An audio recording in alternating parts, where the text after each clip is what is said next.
السلام علیکم ورحمۃ اللہ وبرکاتہ،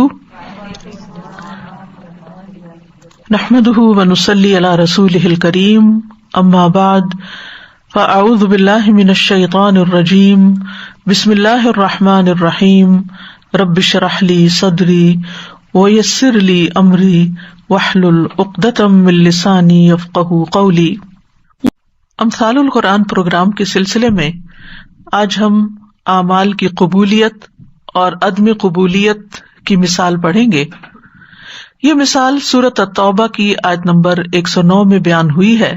ارشاد باری تعالیٰ ہے، کیا بھلا وہ شخص جس نے اپنی عمارت کی بنیاد اللہ کے تقوی اور اس کی رضامندی پر رکھی، وہ بہتر ہے یا وہ شخص جس نے اپنی عمارت کی بنیاد گرنے والی کھائی کے ایک کنارے پر رکھی تو وہ اسے جہنم کی آگ میں لے گری، اور اللہ ظالم قوم کو ہدایت نہیں دیتا۔ اس مثال کا سیاق و سباق کچھ یوں ہے، جیسا کہ آپ جانتے ہیں کہ یہ مثال سورۃ التوبہ میں بیان ہوئی ہے اور ایک خاص پس منظر میں نازل ہوئی ہے۔ اس واقعے کی تفصیل اللہ سبحانہ وتعالیٰ نے یوں ارشاد فرمائی ہے، والذین اتخذوا مسجدا ضرارا وکفرا وتفریقا بین المؤمنین وارصادا لمن حارب اللہ ورسولہ من قبل وَلَيَحْلِفُنَّ إِنْ أَرَدْنَا إِلَّا الْحُسْنَى وَاللَّهُ يَشْهَدُ إِنَّهُمْ لَكَاذِبُونَ۔ اور وہ جنہوں نے ایک مسجد بنا لی مسلمانوں کو ضرر پہنچانے کے لیے اور کفر پھیلانے کے لیے اور مومنوں کے درمیان تفرقہ ڈالنے کے لیے، اور اس شخص کے یعنی ابو عامر الراہب کے گھات لگانے کے لیے جس نے اس سے پہلے اللہ اور اس کے رسول سے جنگ کی، اور یقیناً وہ ضرور قسمیں کھائیں گے کہ ہم نے تو صرف بھلائی ہی کا ارادہ کیا تھا، اور اللہ گواہی دیتا ہے کہ بے شک وہ ضرور جھوٹے ہیں۔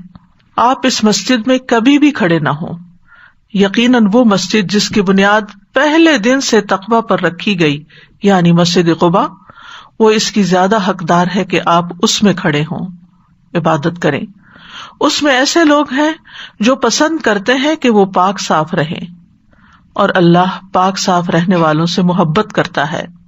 کیا بھلا وہ شخص جس نے اپنی عمارت کی بنیاد اللہ کے تقوی اور اس کی رضامندی پر رکھی، وہ بہتر ہے یا وہ شخص جس نے اپنی عمارت کی بنیاد گرنے والی کھائی کے ایک کنارے پر رکھی تو وہ اسے جہنم کی آگ میں لے گری، اور اللہ ظالم قوم کو ہدایت نہیں دیتا۔ ان کی وہ عمارت جو انہوں نے بنائی ہمیشہ ان کے دلوں میں شک کا باعث بنی رہے گی، مگر یہ کہ ان کے دل ہی ٹکڑے ٹکڑے ہو جائیں، اور اللہ خوب جاننے والا بہت حکمت والا ہے۔ نبی صلی اللہ علیہ وسلم کی آمد سے پہلے جیسا کہ آپ جانتے ہیں کہ اوس اور خزرج کے قبائل مدینہ میں آباد تھے۔ نبی صلی اللہ علیہ وسلم جب مدینہ تشریف لائے تو ابتدائی طور پر بنو عمرو بن عوف نے ایک مسجد بنائی جسے مسجد قباء کہا جاتا ہے، اور بنو عمرو بن عوف کے حریف تھے بنو غنم بن عوف، غنم جیسے غنم ہوتا نا ایسے غنم بن عوف۔ جیسا کہ آپ جانتے ہیں کہ ایک ہی باپ کی اولاد بعض اوقات آپس میں ایک دوسرے سے حسد رکھتی ہے یا مقابلہ رکھتی ہے، تو بہرحال ان کے مقابلے پر منافقین نے بنو غنم کی مدد سے ایک اور مسجد بنائی اپنے مقاصد پورے کرنے کے لیے، وہ مقاصد جو اوپر اللہ سبحانہ وتعالیٰ نے اس آیت میں بیان کر دیے کہ وہ مسجد جس کی بنیاد جو ہے وہ مسلمانوں کو نقصان پہنچانے کے لیے، کفر پھیلانے کے لیے، ان کے درمیان تفرقہ ڈالنے کے لیے تھی، اور منافقین کی سرگرمیوں کو ایک مرکز بنانے کے لیے، تو یہ اس مسجد کے بنانے کا اصل مقصد تھا، بنیادی طور پر مسلمانوں کو نقصان پہنچانا اور اللہ اور اس کے رسول صلی اللہ علیہ وسلم کے خلاف تخریب کاری کرنے والوں کو ایک محفوظ پناہ گاہ مہیا کرنا۔ تو جب یہ مسجد بنائی گئی تو اس وقت بنانے والوں نے نبی صلی اللہ علیہ وسلم سے درخواست کی کہ آپ آ کر اس کا افتتاح کریں، تاکہ اس پر ایک لیبل لگ جائے کہ نبی صلی اللہ علیہ وسلم نے اس کو بھی اپروو کر دیا ہے، اور جب آپ کی اپروول ہو جائے گی تو پھر اس کے اندر جو چاہیں کرتے رہیں، اس سے کیا فرق پڑتا ہے۔ نبی صلی اللہ علیہ وسلم اس وقت غزوہ تبوک کی تیاری کر رہے تھے، تو آپ نے ان سے کہا کہ اس وقت تو ایک مہم درپیش ہے، انشاءاللہ واپسی پر اس مسجد کا افتتاح کر لیا جائے گا۔ لیکن جب آپ صلی اللہ علیہ وسلم واپس تشریف لائے تو اللہ سبحانہ وتعالیٰ نے آپ کو اس مسجد میں جانے سے، اس کے اندر نماز پڑھنے سے اور اس کا افتتاح کرنے سے روک دیا۔ بلکہ اس کے بارے میں وحی نازل ہوئی کہ اس مسجد کو گرا دیا جائے، اور آپ نے اس کو گرانے، اور نہ صرف یہ کہ گرانے بلکہ جلانے کے لیے کسی کو بھیجا۔ تو بظاہر وہ ایک مسجد تھی، ایک دیکھنے میں ظاہری طور پر ایک نیکی کا کام تھا، لیکن چونکہ اس کے پیچھے نیت اچھی نہیں تھی، مقاصد اچھے نہیں تھے، تو اس کو اپروو نہیں کیا گیا، بلکہ اس کو گرا دیا گیا اور اس کو جلا دیا گیا، اور کہا جاتا ہے کہ وہ جگہ پھر کوڑا ڈالنے کی ایک جگہ بن گئی، یعنی کوڑا ڈمپ کرنے کی جگہ۔ اس کے بالمقابل جو مسجد پہلے دن سے ہی یعنی ابتدا سے ہی بنائی گئی تھی، یعنی مسجد قباء، اس کی چونکہ بنیاد اللہ کا تقویٰ تھا، اللہ کی محبت تھی اور اللہ تعالیٰ کی رضامندی کا حصول تھا، اس لیے نہ صرف یہ کہ وہ اس دور میں باقی رہی بلکہ آج تک باقی ہے، اور جتنے لوگ بھی حج عمرے وغیرہ کے لیے جاتے ہیں اور اس کے بعد مدینہ کی زیارت کرتے ہیں تو اس مسجد میں ضرور جاتے ہیں، کیونکہ اس میں نماز پڑھنے کی جو جزا ہے یا جو اجر ہے وہ عمرے کے برابر ہے۔ سنن ابن ماجہ کی روایت ہے، نبی صلی اللہ علیہ وسلم نے فرمایا، صلاۃ فی مسجد قباء کا عمرۃ، مسجد قباء میں ایک نماز ایک عمرے کے برابر ہے۔ تو اس لیے لوگ خاص اہتمام کرتے ہیں اس مسجد کو وزٹ کرنے کا۔ تو یہ ہے فرق صرف نیت کا اور ارادوں کا اور مقاصد کا۔ تو اس میں ایک بہت بڑا سبق ہے ہم سب کے لیے۔ ارشاد باری تعالیٰ ہے، افمن اسس بنیانہ علی تقوی من اللہ ورضوان خیر، افمن، کیا بھلا وہ جو، یہ افمن جو ہے یہ استفہام ہے، گویا اللہ سبحانہ وتعالیٰ فرما رہے ہیں کہ تم کیسے بھلا برابر قرار دے سکتے ہو اس مسجد کو جس کی پہلے دن سے ہی بنیاد تقویٰ پر رکھی گئی، اور اس مسجد کو جس کی بنیاد مسلمانوں کو نقصان پہنچانے کے لیے اور تفرقہ بازی ڈالنے کے لیے رکھی گئی۔ تو یہ دونوں مساجد کبھی برابر نہیں ہو سکتی۔ بظاہر دونوں کا نام مسجد ہے، لیکن چونکہ اس کی بنیاد درست نہیں، اس لیے یہ دونوں برابر نہیں ہو سکتی۔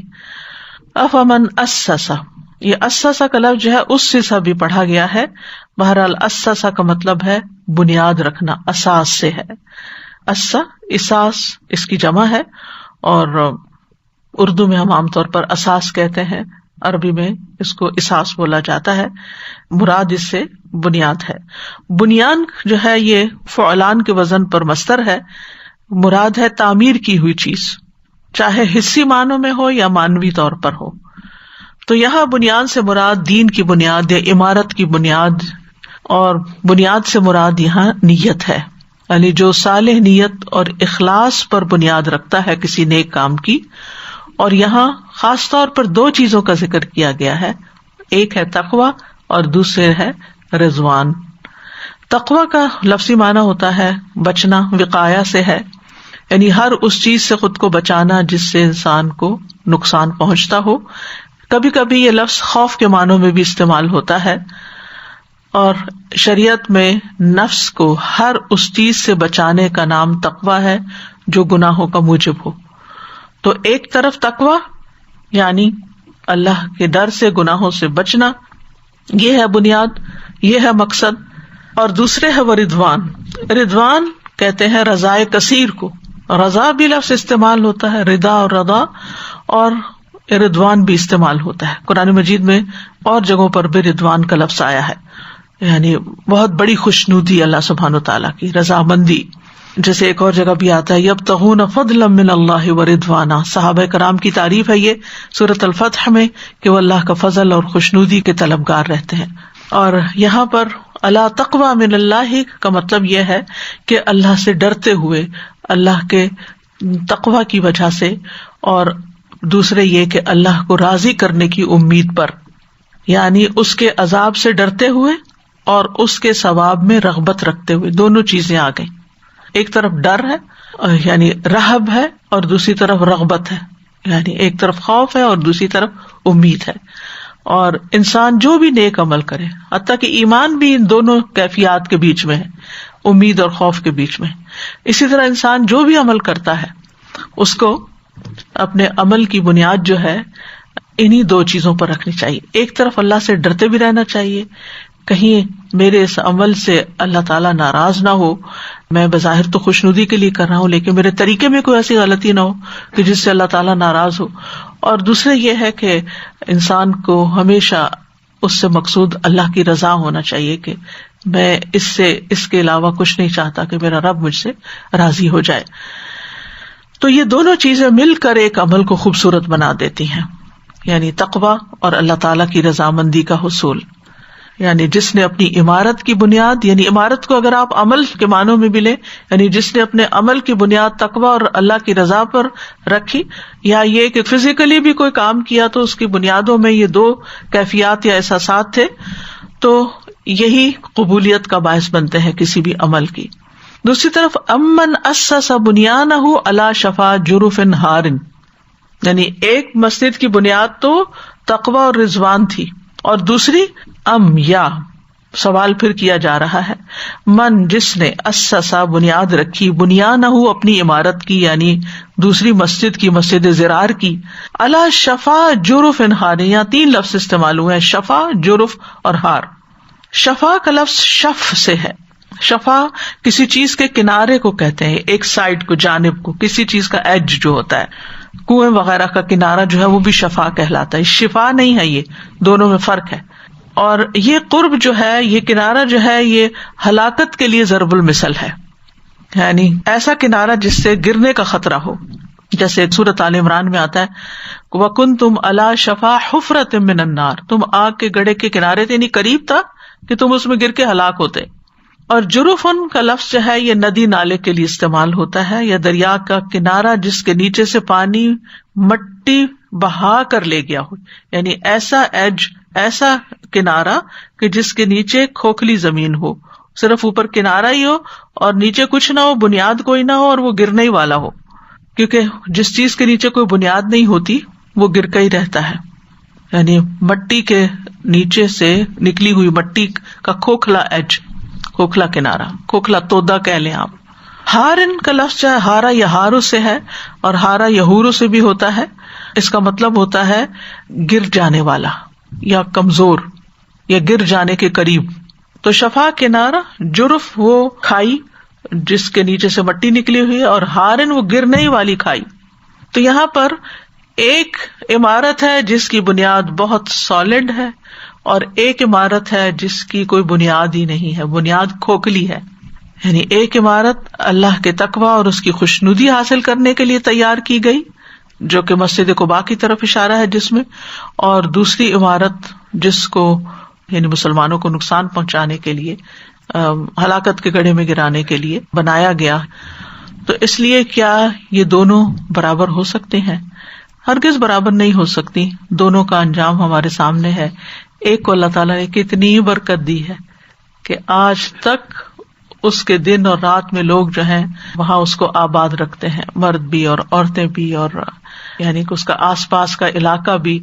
اور دوسری کا آج شاید کسی کو پتا بھی نہیں کہ وہ کہاں ہے. اور پھر لوگوں کی آنکھوں کے سامنے جو دنیا میں ہی اس کا انجام ہوا وہ بھی بڑا ہولناک تھا. لوگوں کو فزیکلی یعنی حصی طور پر بتا دیا گیا کہ نیکی کے کام کا یہ انجام ہوتا ہے اور برے کام کا، یہ بری نیت کا یہ انجام ہوتا ہے. اور جیسی انسان کی نیت ہوتی ہے ویسا ہی اس کو صلہ ملتا ہے، اور جیسا بیج ہوتا ہے ویسا ہی پھل آتا ہے. جابر بن عبداللہ بیان کرتے ہیں، میں نے رسول اللہ صلی اللہ علیہ وسلم کے عہد میں مسجد زرار سے دھواں نکلتے ہوئے دیکھا ہے، یعنی لوگوں نے اپنی آنکھوں کے سامنے اس کو جلتے دیکھا. اور بہرحال ہم سب کے لیے اس میں ایک بہت بڑا سبق ہے کہ ہمیں اپنی نیت کو درست رکھنا چاہیے، اور نیت کا بگاڑ جو ہے وہ انسان کے سارے اعمال کو برباد کر دیتا ہے. ایک طرف نیت کی مضبوطی جو ہے وہ عمل کی مضبوطی بن جاتی ہے، اور دوسری طرف نیت کی کمزوری، کمزور ترین بنیادوں اور کمزور ترین دیواروں پر کھڑی کی ہوئی عمارت جو ہے وہ برباد ہو کے رہ جاتی ہے. اس مثال سے انسان بہت اچھی طرح یہ سمجھ سکتا ہے کہ زندگی کی تعمیر کی بنیادیں بھی دو ہیں. یعنی انسان اپنی زندگی کو جن بنیادوں پہ تعمیر کرتا ہے، ایک تقویٰ ہے اور دوسری طرف ظلم ہے. یعنی ایک طرف یہ ہے کہ انسان جو بھی کوئی عمل کرے وہ اللہ سے ڈرتے ہوئے کرے، تقویٰ کی بنیاد پر کرے، اور انسان ہمیشہ یہ سوچتا رہے کہ جو بھی وہ کام کر رہا ہے، چھوٹا یا بڑا، ظاہر یا چھپ کے، اس کا حساب اللہ کو دینا ہے. چاہے وہ کسی انسان کے ساتھ ہمارا تعلق ریلیشن شپ ہو، یا ہمارے مالی معاملات ہوں، یا کسی بھی معاملے میں ہمارے تصرفات ہوں، جو بھی ہمارے اقوال ہیں یا افعال ہیں ان کا حساب ہمیں بہرحال اللہ سبحانہ وتعالیٰ کو دینا ہوگا، اور اسی کے مطابق پھر جزا یا سزا کا فیصلہ بھی ہوگا۔ تو جو شخص تقوی اور رضوان اللہ کو مد نظر رکھتا ہے وہ گویا ایک مضبوط چٹان پر کھڑا ہوتا ہے، مضبوط کڑا اس نے تھاما ہوا ہوتا ہے، لن فسام لہا، جس کو کبھی نہیں ٹوٹنا۔ اور دوسرا وہ شخص جو ان دونوں چیزوں سے بالکل خالی ہو، کبھی اس کے دل میں خیال بھی نہ گزرا ہو، کوئی عمل کرتے ہوئے نہ اللہ کا ڈر آیا ہو اور نہ ہی اس نے کبھی اللہ کی رضامندی کی کوئی بات سوچی ہو، بس کام کر لیا کام برائے کام، یا شو آف کرنے کے لیے، دنیا میں دکھانے کے لیے، یا صرف اس کا فائدہ دنیا میں پانے کے لیے۔ بے شمار لوگوں کی بڑی بڑی کوششیں جو ہے وہ صرف اور صرف دنیاوی ترقی یا دنیاوی کامیابی کی خاطر ہوتی ہیں، ان کے پیچھے کوئی خاص اور بڑا مقصد نہیں ہوتا جو کہ اللہ کی رضا ہوتی ہے۔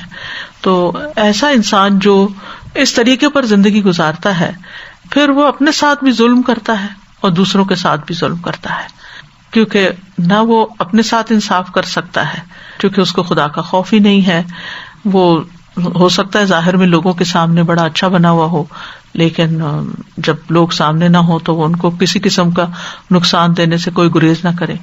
وہ دنیاوی فائدے کی خاطر لوگوں کی زندگیوں کو برباد کر ڈالے، چاہے ان کی صحت ہو، چاہے ان کا مال ہو، چاہے ان کا فیوچر ہو، چاہے ان کی جنریشنز ہو۔ وہ ایسے منصوبے اور ایسے پلاننگ اور ایسی پالیسیز بناتا ہے کہ جس سے نسلیں تباہ ہو جائیں، لیکن اس کو اس سے کوئی غرض نہیں، کیونکہ بظاہر اس کا دنیاوی فائدہ بہت بڑا ہے۔ ایسا شخص جو ہے وہ دنیا میں تھوڑے دن فائدہ اٹھا لیتا ہے، لیکن بالآخر اس کی جو ساری بنیاد اور ساری محنت اور کوشش ہوتی ہے وہ جہنم میں جا کے گرنے والی ہوتی ہے۔ تو جو لوگ ظلم کی بنیاد پر اپنی زندگی کی عمارت بناتے ہیں ان میں سے سب سے بڑے ظالم وہ ہیں جو بظاہر دین کا کام کریں، بظاہر نیکی کے بڑے بڑے منصوبے بنائیں، لیکن نیت خراب ہو۔ یعنی ایک ہے دنیا کا کام برائے دنیا، ٹھیک ہے وہ بھی نقصان ہی ہے، متاع قلیل ہے، لیکن ایک ہے بظاہر دین کا کام لیکن اس کے پیچھے مطلب دنیا حاصل کرنا ہو، اللہ کی رضامندی نہ ہو، صرف دنیاوی فائدے ہوں۔ تو ایسی صورت میں انسان کو اپنے طرز عمل کا خود جائزہ لینا چاہیے، کیونکہ بہت دفعہ ایسا ہوتا ہے کہ انسان کو اپنے اعمال کا خود بھی کچھ اندازہ نہیں ہوتا کہ وہ کیا کر رہا ہے اور کیوں کر رہا ہے۔ تو جو بھی کوئی کام انسان کرتا ہے اس کی بنیاد مضبوط ہونی چاہیے، یعنی مضبوط عقیدہ ہونا چاہیے اس کی بنیاد میں، اور صحیح طرز عمل پر صحیح دیواریں اس کی اٹھنی چاہیے، صحیح طریقے سے وہ کام کرنا چاہیے۔ تو جو کام صحیح طریقے پر نہیں ہوتا، صحیح بنیادوں پر نہیں ہوتا، اس کا انجام پھر کیا ہوتا ہے؟ فنہار بہ فی نار جہنم، وہ اپنے کرنے والے کو لے کے وہ خود بھی اور اس کا کام بھی وہ جہنم میں جا گرتا ہے۔ اسی لیے بت اور سورج اور چاند یہ سب بھی جہنم کا حصہ ہوں گے، تاکہ لوگ دیکھیں کہ جن کے لیے وہ سب کچھ کرتے رہے وہ انہی کے ساتھ آ کے حسب جہنم بن گئے۔ تو اس سے یہ پتہ چلتا ہے کہ نیت کے بگاڑ پر قائم جو بھی عمل ہوگا وہ کھوکھلا عمل ہوگا، اور کسی بھی عمارت کی پائیداری کا انحصار، اس کے باقی رہنے کا انحصار اس کی ٹھوس بنیادوں پر ہوتا ہے کہ بنیادوں میں کیا ڈالا گیا ہے، بنیادیں کیسی رکھی گئی ہیں۔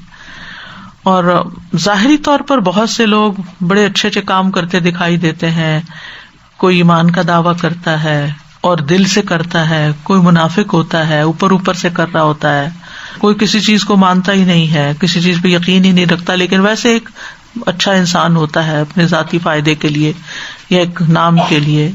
لیکن کچھ لوگ بظاہر ایمان کا اظہار کرتے ہیں مگر کام ان کے انتہائی فاسق و فاجر لوگوں جیسے ہوتے ہیں۔ یعنی مختلف مثالیں ملتی ہیں معاشرے کے اندر جو ہم دن رات دیکھتے رہتے ہیں۔ کل یعمل علی شاکلتہ، کہہ دیجیے ہر ایک اپنے اپنے طریقے پر چل رہا ہے۔ فربک یعلم من ہوا اہدی سبیلا، تمہارا رب زیادہ جانتا ہے کہ ان میں سے صحیح طریقہ کس کا ہے، کون سیدھے رستے پہ جا رہا ہے۔ تو سیدھے رستے پر وہی ہے جو ظاہر اور باطن، اندر اور باہر دونوں ہی درست ہوں۔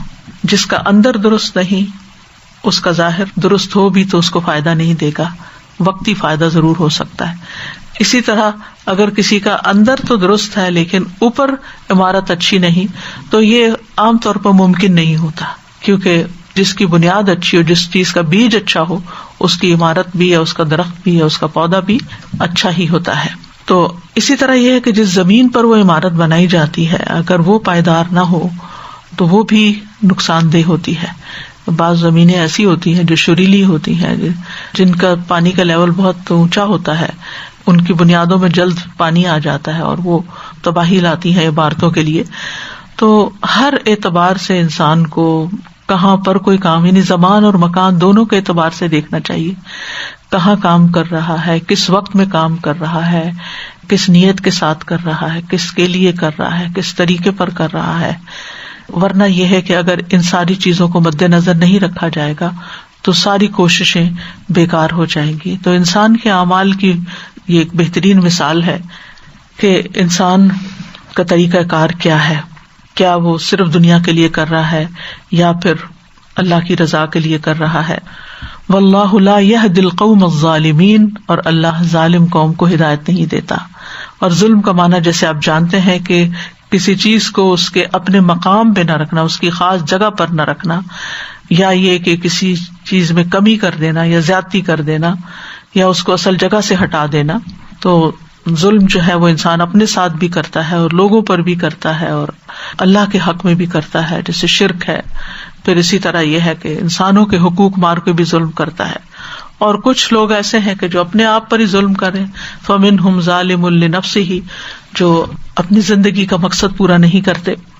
تو یہاں پر اللہ تعالیٰ فرما رہے ہیں کہ اللہ ظالم لوگوں کو ہدایت نہیں دیتا، یعنی ہدایت سے ان کی محرومی کی وجہ وہ خود ہیں کیونکہ وہ ظالم ہے.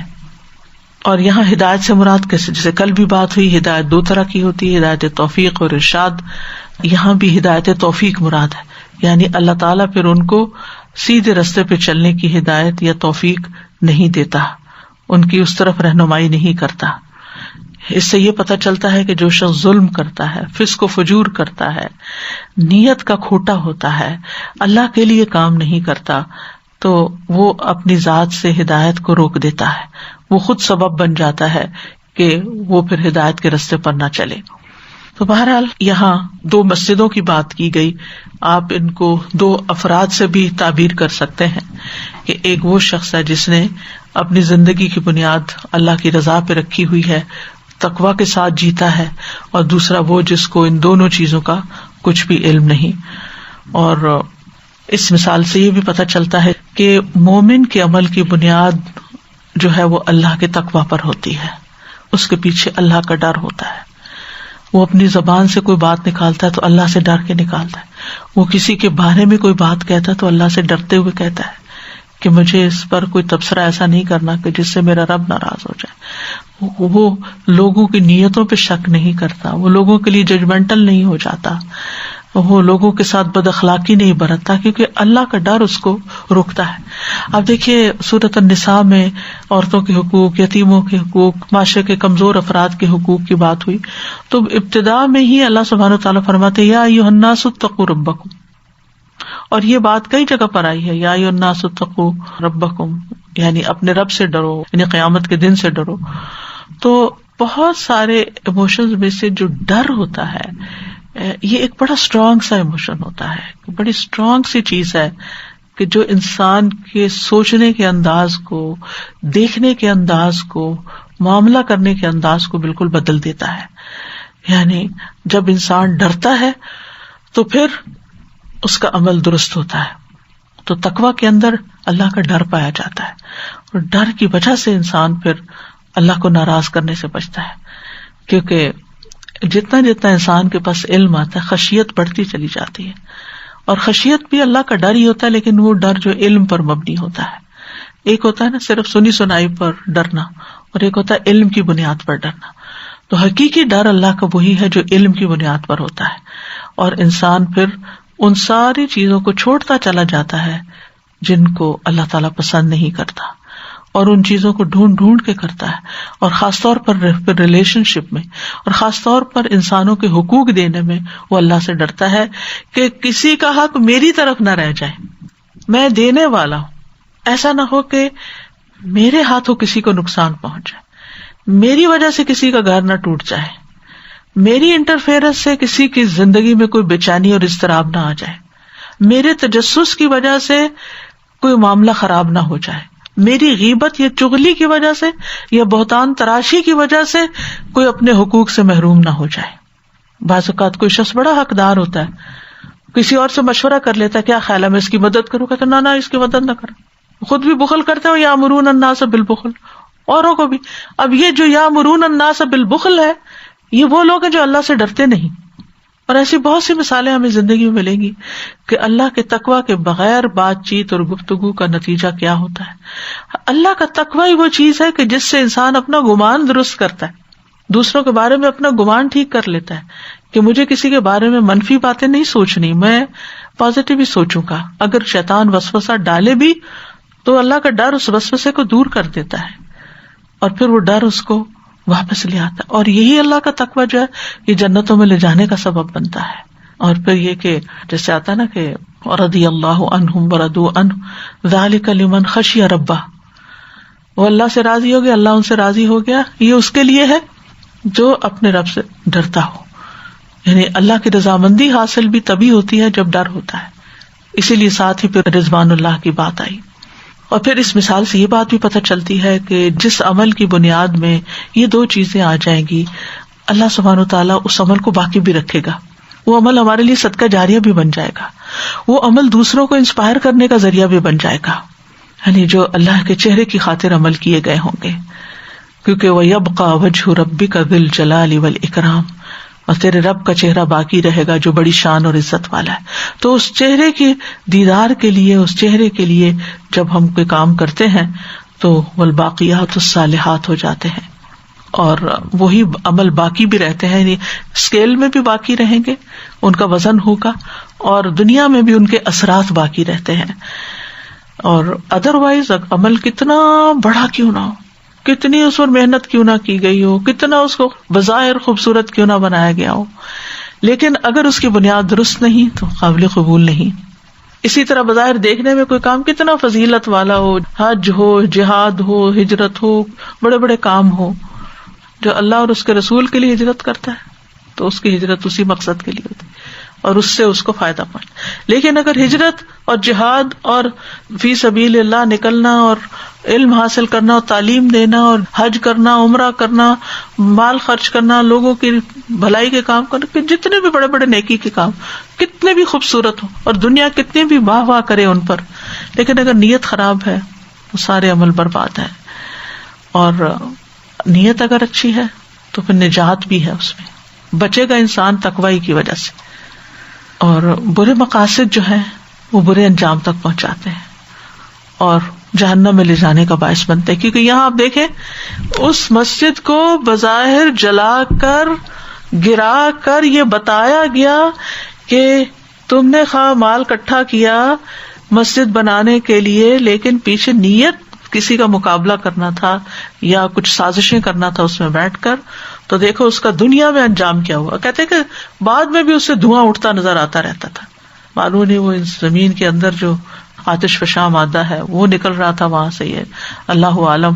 لیکن فزیکلی بھی آنکھوں کو لوگوں کو دکھا دیا گیا کہ یہ عمل اور یہ ساری کوششیں جہنم میں ہی جانے والی ہیں. یعنی یہ عمل کوڑا کرکٹ کی طرح ہے.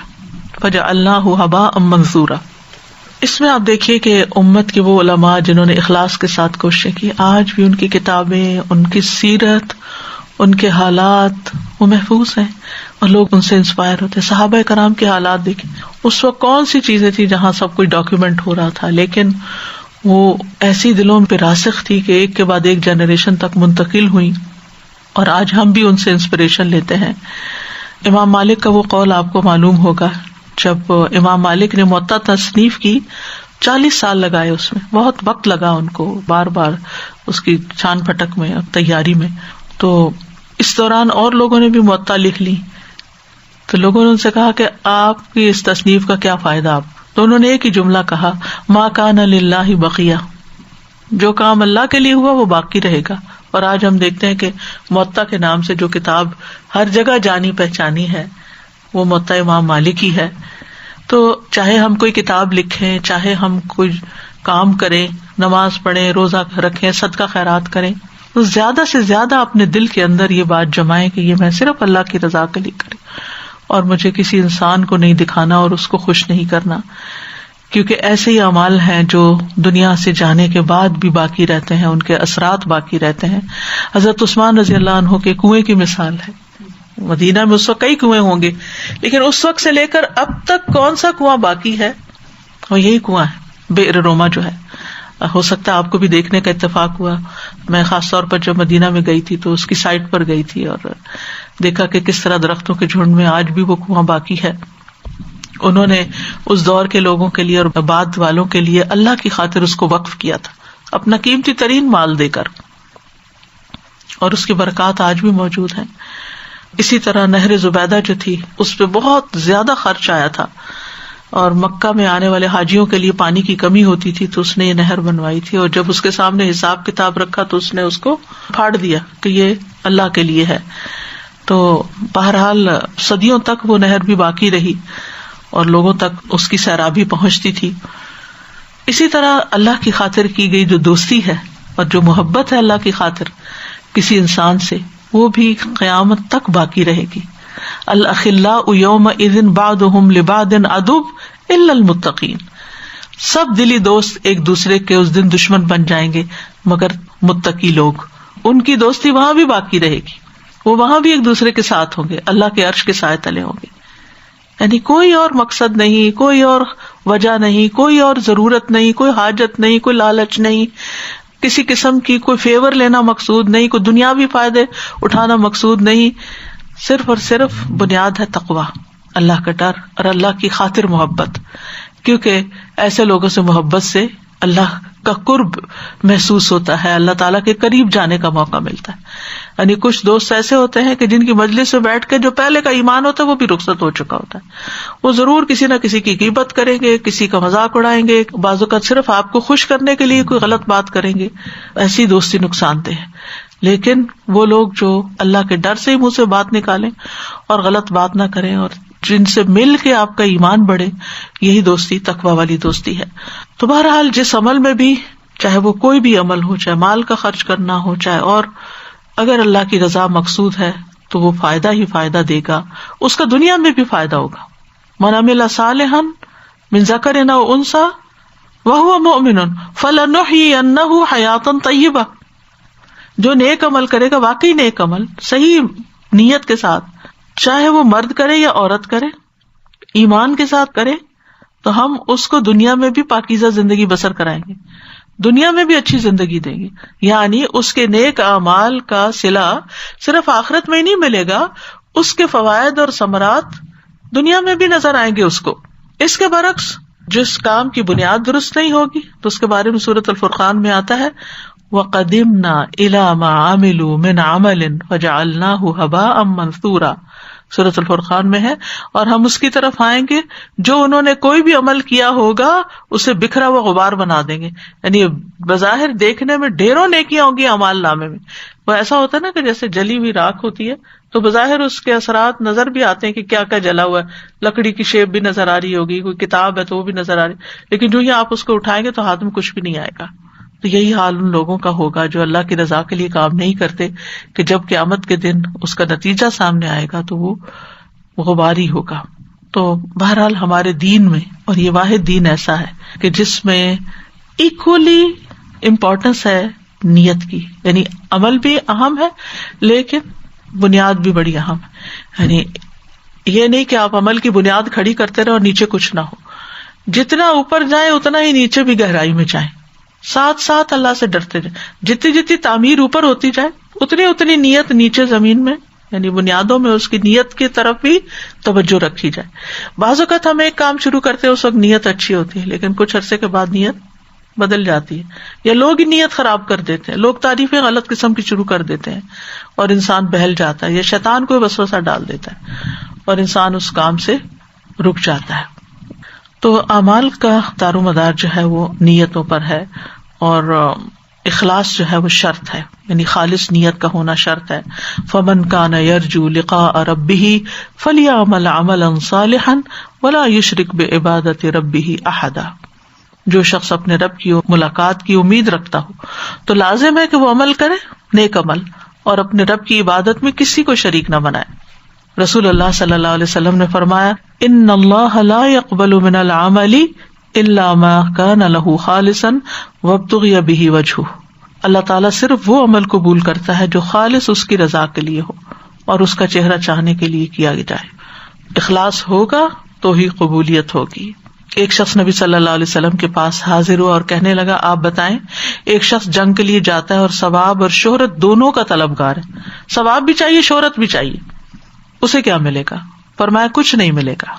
اس نے 3 بار یہی سوال کیا اور 3 بار آپ نے فرمایا اسے کچھ نہیں ملے گا. آپ نے فرمایا اللہ صرف اس عمل کو قبول کرتا ہے جو خالص اس کے لیے کیا جائے اور صرف اس سے ہی اس کا چہرہ چاہا جائے. گویا دوسرے لفظوں میں جو کام اللہ کے لیے نہیں کیا گیا وہ فائدہ مند نہ ہوگا. ابن تیمیہ کہتے ہیں جس کام میں اللہ کی توفیق نہ ہو وہ نہیں ہوتا، اور جو اللہ کی رضا کے لیے نہیں ہوتا وہ فائدہ مند نہیں ہوتا اور قائم نہیں رہتا، باقی نہیں رہتا، اس کا اثر نہیں ہوتا.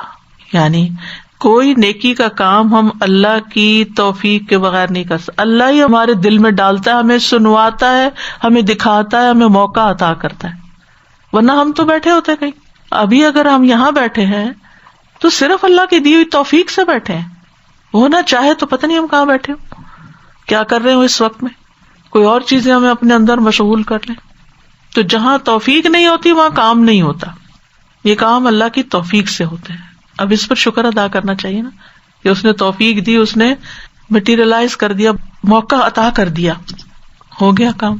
پھر اس کے بعد اب اگلا امتحان ہے کہ اللہ نے تو توفیق دے دی لیکن ہم کیا کر رہے ہیں؟ کیا ہم بھی اللہ ہی کے لیے پلٹ کے اس کو کر رہے ہیں؟ کیونکہ نتیجہ اس وقت نکلے گا، چاہے توفیق ہو گئی، چاہے آپ نے کام کر لیا، اچھا نتیجہ صرف اس وقت نکلے گا جب آپ کی نیت اچھی ہوگی. انسان کے پاس لا حول ولا قوت الا باللہ، کوئی طاقت نہیں، کوئی تدبیر نہیں مگر یہ کہ اللہ ہی اس کو سجھائے.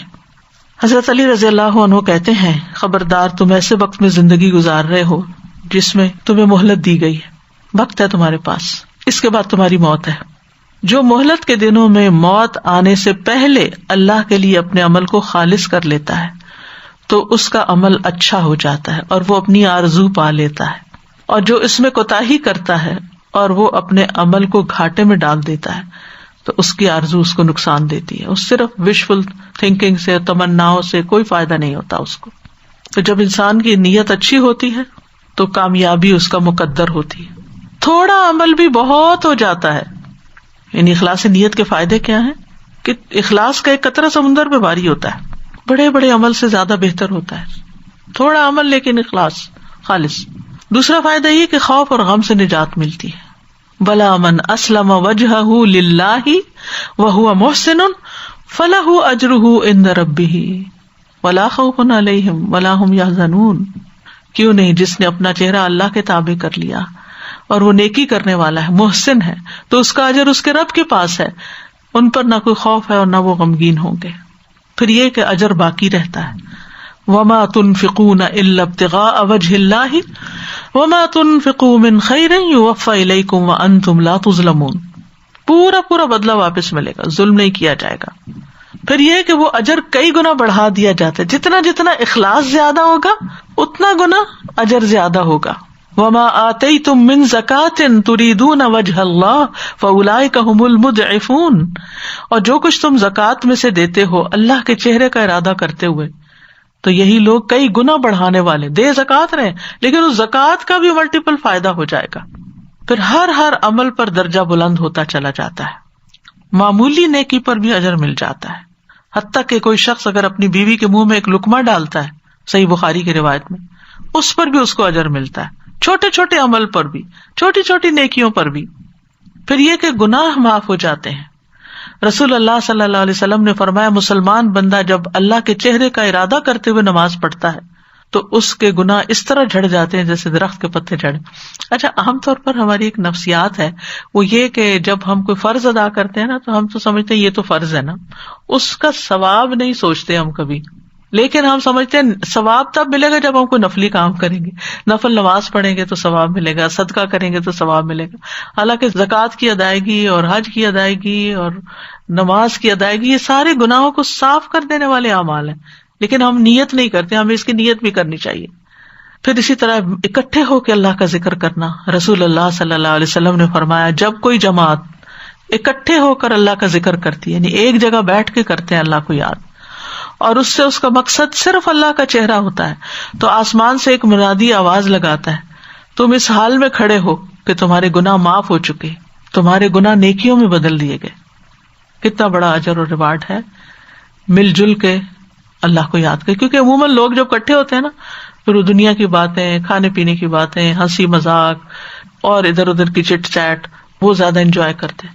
لیکن اگر اسی طرح اکٹھے ہو کر چاہے اپنے گھر کے اندر ہی ہو یا کہیں باہر ہو یا مسجد ہو تو اس میں بیٹھ کر اللہ کو یاد کرنا, قرآن پڑھنا, کچھ بھی ہو تو اللہ تعالیٰ اس کا فائدہ دیتا ہے, لیکن اللہ کی خاطر ہو.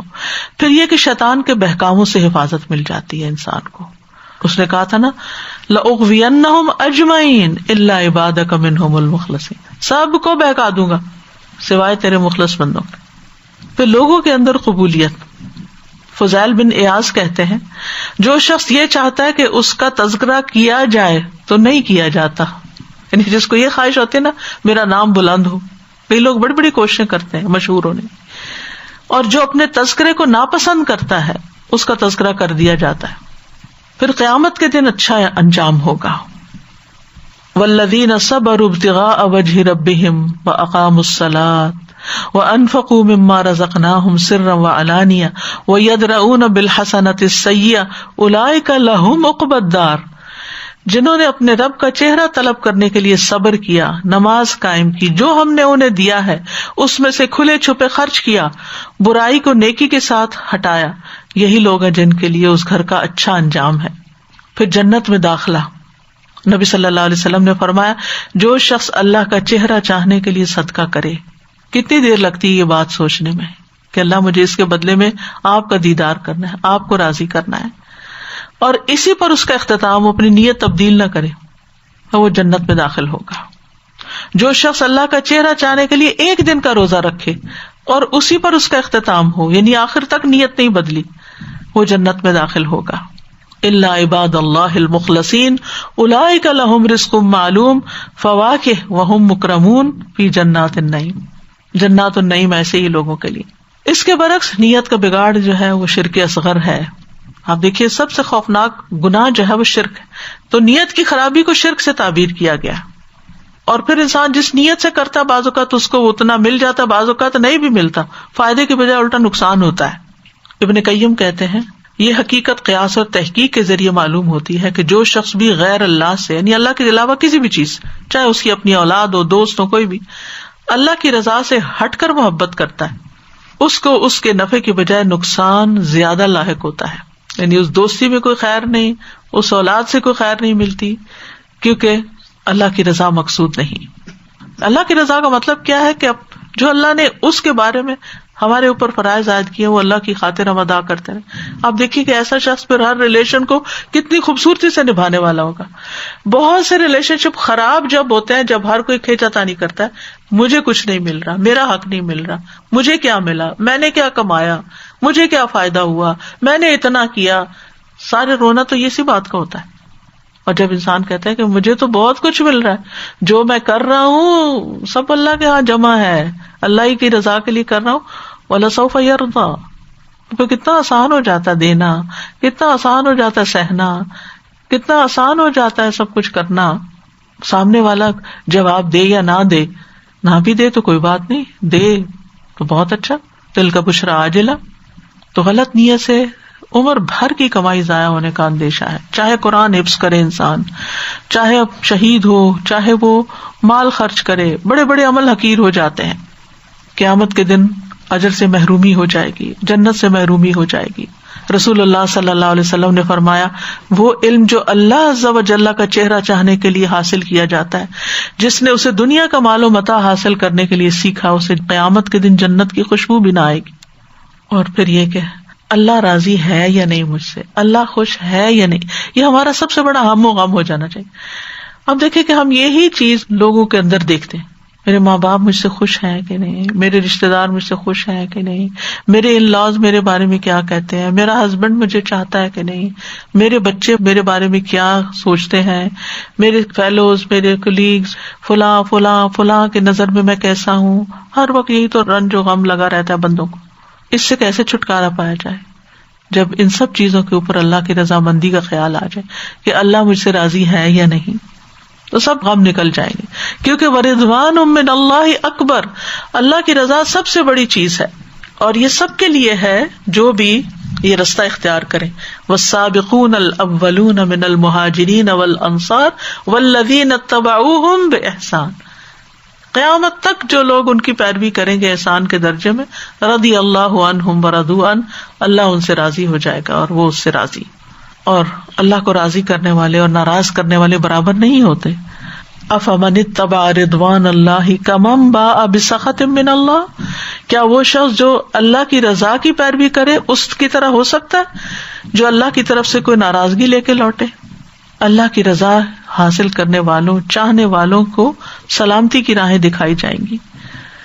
یہدی بہ اللہ من اتبع رضوانہ سبل السلام، اس کتاب کے ذریعے اللہ ان لوگوں کو سلامتی کی راہیں دکھاتا ہے جو اس کی رضا کے پیچھے چلتے ہیں، اور اجر عظیم ملتا ہے جو اللہ کی رضامندی کے لیے کام کرتا ہے۔ رسول اللہ صلی اللہ علیہ وسلم نے فرمایا جو شخص اللہ کی رضا لوگوں کو ناراض کر کے تلاش کرے گا تو لوگوں سے پہنچنے والی تکلیف کے سلسلے میں اللہ اس کے لیے کافی ہو جائے گا۔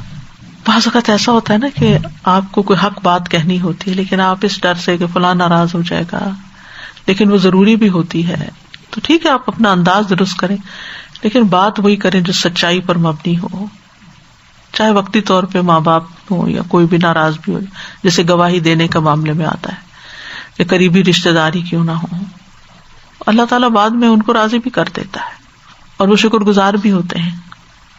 اور جو شخص ساری زندگی اللہ کو راضی کرتا رہتا ہے، موت کے وقت اللہ اس کو اپنی رضا کی خوشخبری دیتے ہیں۔ المؤمن اذا حضرہ الموت بشر برضوان اللہ، اللہ اکبر، مومن کو جب موت آتی ہے تو اسے اللہ کی خوشنودی اور اس کے ہاں اس کی عزت کی خوشخبری دی جاتی ہے، اس کو پہلے سے خوشخبری مل جاتی ہے۔ اس وقت مومن کو کوئی چیز اس سے زیادہ عزیز نہیں ہوتی جو اس کے آگے ہوتی ہے، وہ دنیا سے زیادہ آگے کو چاہ رہا ہوتا ہے، اس لیے وہ اللہ سے ملاقات کا خواہش مند ہو جاتا ہے، اور اللہ تعالیٰ بھی اس کی ملاقات کو پسند کرتا ہے۔ جنت والوں کو بھی اللہ کی رضامندی کی خوشخبری دی جائے گی جو ان کے لیے سب سے بڑی چیز ہوگی۔ تو ہمیں ایسے اعمال کرنے چاہیے جو اللہ کو راضی کریں، جیسے چھوٹے چھوٹے کام ہیں، مثلاً اللہ کی تقدیر پہ راضی ہونا، اللہ کے فیصلوں پہ راضی ہونا، ناراض نہ ہونا کہ تو نے مجھے کیوں اس امتحان میں ڈالا، یا مجھ سے یہ چیز کیوں لے لی، یا ایسا میرے ساتھ کیوں ہو گیا، نہیں، راضی برضا۔ پھر اسی طرح جو نعمتیں ملی ہیں ان پر راضی رہنا، یہ نہیں کہ روتے رہنا یہ نہیں ہے وہ نہیں ہے، توجہ اور انرجی اس پہ لگانے کی بجائے اس چیز پہ توجہ دینا کیا کچھ ملا ہے مجھے۔ ہر لقمے اور ہر گھونٹ پر اللہ کا شکر ادا کرنا اللہ کو راضی کر دیتا ہے۔ پھر اسی طرح ان رشتوں کو راضی رکھنا جن کی رضا میں اللہ کی رضا ہے، جیسے رب کی رضا باپ کی رضا میں ہے اور رب کی ناراضگی باپ کی ناراضگی میں ہے۔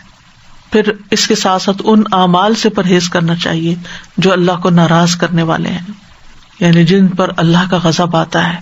تو ہمیں دعا کرنی چاہیے کہ اللہ تعالیٰ ہمارے سارے اعمال کو اپنی رضا کے لیے کر لے، ہمارے اعمال اخلاص پر مبنی ہو، اللہ کے تقوی اور اس کی خوشنودی کو حاصل کرنے پر، جو کام بھی کریں اللہ کی خاطر کریں، چاہے کسی کو کھانا کھلائیں، چاہے کسی قیدی کو آزاد کریں، چاہے کسی مسکین کی مدد کریں۔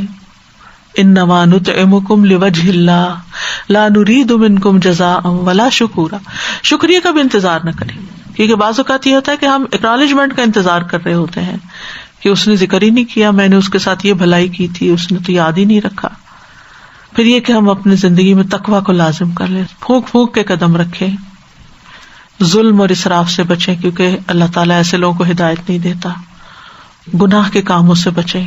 ابن القیم کہتے ہیں کہ انسان جب گناہوں اور نافرمانیوں کو چھوڑ دیتا ہے تو اس کا اخلاق اور شخصیت محفوظ ہو جاتی ہے، اس کی عزت کی حفاظت ہوتی ہے، مقام اور مرتبے کی حفاظت ہوتی ہے، مال کی حفاظت ہوتی ہے جسے اللہ نے دنیا اور آخرت کے فوائد کے قائم رکھنے کا ذریعہ بنایا، مخلوق اس سے محبت کرتی ہے، اس کو بدن کی راحت نصیب ہو جاتی ہے، نفس کی خوشی، فکر، غم اور دکھوں کی قلت ہو جاتی ہے، دل کے نور کی حفاظت ہوتی ہے کیونکہ نافرمانیاں اس نور کو بجھاتی ہیں، نیکی کرنا آسان ہو جاتا ہے، چہرے پر تر و تازگی آ جاتی ہے، رونق آ جاتی ہے، لوگوں کے دلوں میں اس کے لیے رعب ڈال دیا جاتا ہے، اس کی دعائیں قبول ہونے لگتی ہیں، اس کے اور اللہ کے بیچ میں اجنبیت ختم ہو جاتی ہے، اللہ کا قرب محسوس ہوتا ہے، فرشتوں کی قربت اور ساتھ اور دوستی ملتی ہے، انسانوں اور جنوں کے شیاطین اس سے دور ہوتے ہیں، وہ موت سے نہیں ڈرتا، پھر وہ اپنے رب سے ملاقات اور اس کی طرف جانے پہ خوش رہتا ہے۔ اللہ تعالیٰ اس کو ایسی خوشی اور سرور سے بدلہ دے گا کہ وہ خوشی اسے گناہ کر کے حاصل نہیں ہوگی۔ جب فوت ہوتا ہے تو فرشتے جنت کی خوشخبری دے رہے ہوتے ہیں، آئندہ اس کے لیے اب کوئی خوف اور غم نہیں رہتا، دنیا کی جیل سے جنت کے باغوں کی طرف منتقل کر دیا جاتا ہے۔ قیامت کے دن جب لوگ سورج کی گرمی سے تپ رہے ہوں گے، وہ عرش کے سائے میں ہوگا، اللہ کے دائیں طرف جو لوگ ہوں گے متقین اور اولیاء ان کے ساتھ ہوگا۔ تو گناہوں کو چھوڑنا اور نیک اعمال کو کرنا بے شمار فائدے لاتا ہے، اگرچہ وہ نفس پہ بھاری ہوتے ہیں، نیکی کرنا بھی کبھی نفس پہ بھاری ہوتا ہے، اور گناہ چھوڑنا بھی نفس پہ بڑا بھاری ہوتا ہے کیونکہ نفس عادی ہو چکا ہوتا ہے نا، ایڈکٹ ہو چکا ہوتا ہے، لیکن جو اللہ کی رضا کے لیے کر لیتا ہے، تقویٰ کی وجہ سے کر لیتا ہے تو اللہ تعالیٰ اس سے راضی ہو جاتا ہے۔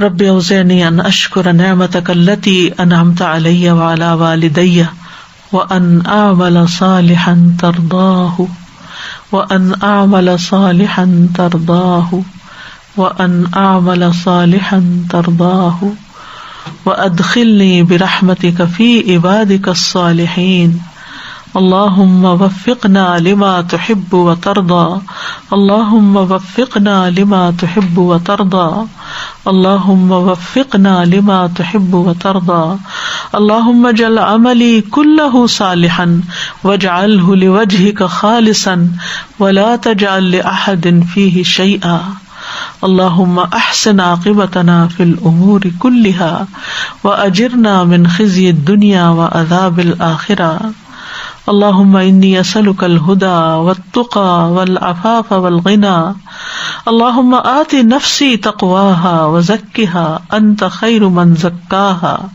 انت ولیها ومولاها اللہم انی اسألک علما نافعا وعملا متقبلا ورزقا طیبا ربنا تقبل منا انک انت السمیع العلیم وتب علینا انک انت التواب الرحیم وصلی اللہ تعالی علی خیر خلقہ محمد وعلی آلہ واصحابہ واہل بیتہ اجمعین برحمتک یا ارحم الراحمین۔